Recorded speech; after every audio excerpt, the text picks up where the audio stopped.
क्या चीन सचमुच तबाह हो रहा है या फिर दुनिया के खास सिस्टम को कंट्रोल कर रहा है? आखिर बीच में आईएमएफ क्यों कूदा? आईएमएफ ने जो खुलासा किया है चीन के बारे में, अगर वो सच है तो फिर चीन बर्बाद हो रहा है। लेकिन वहीं दूसरे पहलू को देखेंगे तो चीन अभी जो महामारी फैली है उससे भी बड़ी साजिश को रच रहा है। क्या है सच्चाई? तो वहीं दूसरी तरफ पाक का हेलीकॉप्टर गया, वो भी पीओके में किसका निशाना बन गया? जानेंगे इन खबरों को विस्तार से। जब चीन में महामारी फैली थी, तब जब रिपोर्ट आनी शुरू हो गई कि हाँ, इस महामारी से लोग बड़ी संख्या में प्रभावित होंगे, तो इस रिपोर्ट को चीन ने बाहर नहीं आने दिया, दुनिया के देशों तक पहुंचने नहीं दिया और इसके लिए सभी जानते हैं WHO का सहारा लिया चीन ने। लेकिन उस वक्त चीन ने अपने जितने भी विदेश में नागरिक थे उनको एक खास इंस्ट्रक्शन दिया था और उस खास इंस्ट्रक्शन के तहत उन्हें कहा गया था कि आप जितना ज्यादा हो सके मेडिकल सप्लाई जैसे कि मास्क हो गए, ग्लव्स हो गए और एंटीबायोटिक्स हो गए, इन सारों को लेते आइए, दूसरे देशों से हमें पार्सल कीजिए। तब बड़ी संख्या में चीनी नागरिकों ने ऐसा किया था। अमेरिका से, यूके से, जहाँ पर भी वो थे वहाँ से बड़ी संख्या में मेडिकल सप्लाई भेजी गई थी चीन को। लेकिन चीन ने दुनिया तक ये नहीं पहुँचने दिया था कि आपके देश में भी ये आने वाला है। और हाल ये हुआ कि जब ये उन देशों में पहुंचा तो उनके यहाँ शॉर्टेज होने लगी चीजों की। चीन ने तो अपने देश को बचाने के लिए धड़ाधड़ दूसरे देशों से माल सप्लाई वगैरह मंगा लिया, लेकिन जब दूसरे देशों की बारी आने लगी तो वो चीन के सामने हाथ फैलाने लगे और चीन तब मनमानी रकम बोलने लगा। ये सबने देखा है महामारी काल में चीन ने धोखा दिया है। यही वजह है कि चीन अपने देश में अगर एक भी केस आता है, दो भी केस आता है तो तुरंत लॉकडाउन लगा देता है, तुरंत सख्ती से पालन करवाना शुरू कर देता है, क्योंकि चीन जानता है पूरी दुनिया उससे पूरी तरीके से गुस्से में है। अगर 6 लाख केसेस रोज आने लगे और चीन की हेल्थ सिस्टम चरमरा गई तो दुनिया के देश उसकी मदद भी नहीं करेंगे, क्योंकि उससे दुनिया वैसे ही इस बात को लेकर खफा है और महामारी का जिम्मेदार मान रही है। तो ये तो जहाँ थी ये एक चाल, तो वहीं दूसरी चाल है आईएमएफ की एक रिपोर्ट निकल कर आई है। आईएमएफ की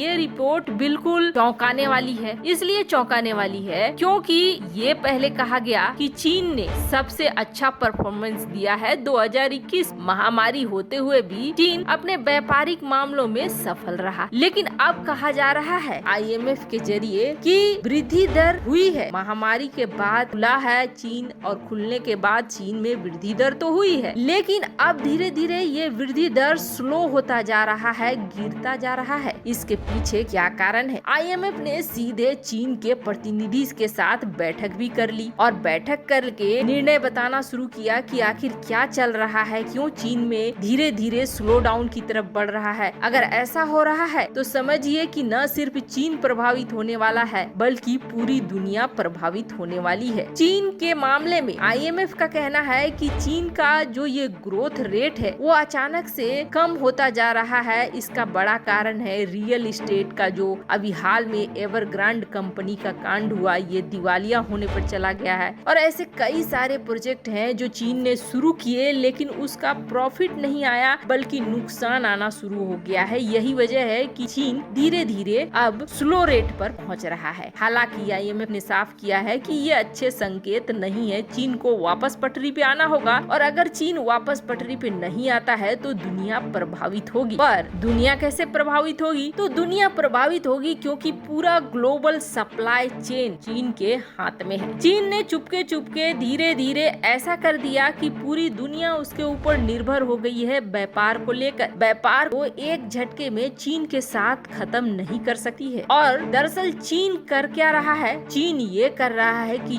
जानबूझकर सप्लाई में अब देर कर रहा है। चीन इस ग्लोबल चेन के जो सप्लाई चेन का हिस्सा है उसे अब कंट्रोल कर रहा है ताकि दुनिया भी इससे प्रभावित हो। एक्सपर्ट की राय ये भी है कि चीन इसमें भी साजिश रच रहा है। इसलिए कहा गया है किसी भी बिजनेस में सभी अंडे एक टोकरी में नहीं रखने चाहिए। अब इसे साफ दिख रहा है दुनिया के देशों को, लेकिन अलग ऑप्शंस के लिए अभी दुनिया को और भी वक्त लगेगा। दुनिया के देश धीरे धीरे अलग अलग ऑप्शन तैयार कर रहे हैं, पर तुरंत से इस सप्लाई चेन को तोड़ पाना और एक अलग चेन बना पाना इतना आसान भी नहीं है। खैर, अगर 2-3 साल ऐसे ही चलता रहा तो आप समझ लीजिए दुनिया के देश अलग ऑप्शन तो बिल्कुल निकाल ही लेंगे। लेकिन इन 2-3 सालों के अंदर ही अगर किसी तरह की जंग छिड़ती है तो बहुत सारी चीजें चीन के हाथ में आती है। वहीं दूसरी तरफ इस वक्त पीओके का इलाका काफी संवेदनशील बना हुआ है। भारत भी लगातार तरीके से पीओके को लेकर आक्रामक हो रहा है। उसे देखते हुए पाकिस्तानी मीडिया जहां अपने देश को बार बार चेता रही है कि भारत करने वाला है, भारत कुछ बड़ा करने वाला है, बचो,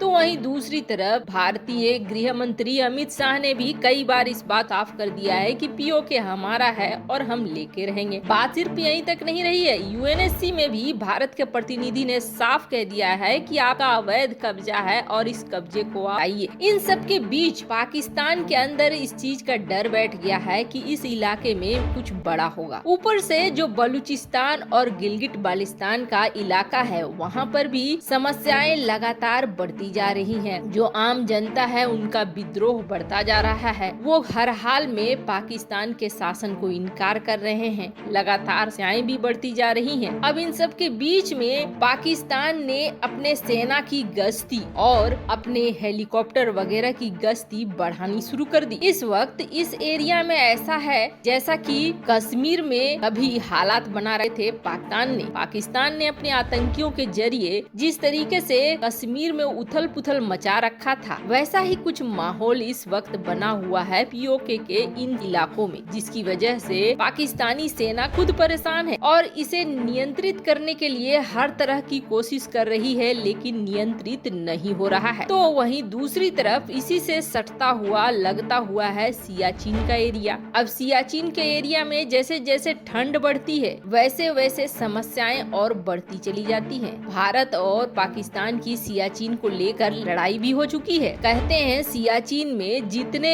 सैनिक ठंड और ये जो दुर्गम इलाका है उसकी वजह से मरते हैं, उतने तो जंग में भी नहीं मरते हैं। अब इससे आप अंदाजा लगा सकते हैं कि सियाचिन की स्थिति कितनी बुरी है। पर डरा हुआ पाकिस्तान लगातार गश्त बढ़ा रहा है। पर इन सब के बीच में कल एक सैन्य हेलीकॉप्टर बुरी तरीके से क्रैश हो गया है। अब क्रैश होने के क्रम में जो 2 पायलट थे वो भी ऊपर पहुंच गए हैं। लेकिन सबसे बड़ी बात ये है कि इस हेलीकॉप्टर क्रैश की रिपोर्ट निकल कर सामने नहीं आ रही है। पाकिस्तानी सेना ये कह रही है कि ये खराब मौसम की वजह से हुआ है, लेकिन जो खबरें आ रही हैं वो कथित तौर पर किसी और तरफ ही इशारा कर रही हैं। उनका कहना है कि जो आर्मी दे रही है रिपोर्ट वो कंफर्म्ड रिपोर्ट नहीं है। खैर, इस इलाके में दोनों ही बातें हो सकती है। एक तो ये इलाका दुर्गम है, वहीं दूसरा इस वक्त पाकिस्तान विद्रोहियों की मार झेल रहा है, और तीसरा इस इलाके में भारत के भी सैनिक अपनी सीमा पर खड़े हैं। ऐसे में कुछ भी कारण हो सकता है। लेकिन ये पाकिस्तान का इस साल में तीसरा हेलीकॉप्टर क्रैश है। वैसे ही पाकिस्तान के पास हेलीकॉप्टर की संख्या कम होती जा रही है और अब ये लगातार क्रैश उसे और बड़ी बर्बादी तरफ ले जा रहे हैं। वैसे आपको क्या लगता है? चीन ग्लोबल सप्लाई चेन को प्रभावित करने की कोशिश कर रहा है? कमेंट कर अपनी राय जरूर बताएं। जल्द मिलते हैं अगले वीडियो में नई खबर के